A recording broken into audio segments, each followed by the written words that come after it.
It's merienda time. I wanted to show you Filipino merienda which is called bilo-bilo. Okay guys, so ano ba yung bilo-bilo? So what is bilo-bilo? Guys, it is made of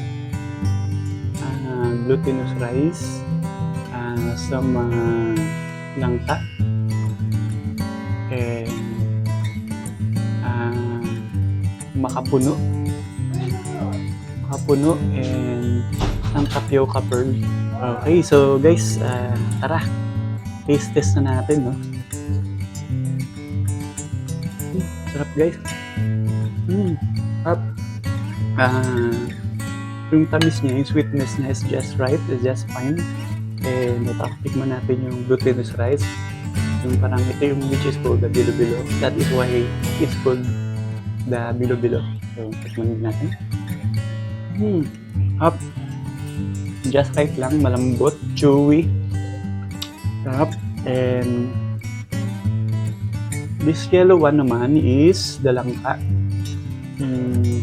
which is called the jackfruit pala in English, if I'm right, tama. And langka. Sarap. Naturally matamis lang ang pagkakaluto. Mom prepared it and my sister cooked it. So yun, hop. And tikman din natin yung makapuno. Ito yung makapuno. Sakto-sakto. Ito yung merienda time namin. Pagka ganitong panahon na masarap at maulan, rainy days, masarap kumain ng mga ganito, yung mag-prepare ng mga ganito.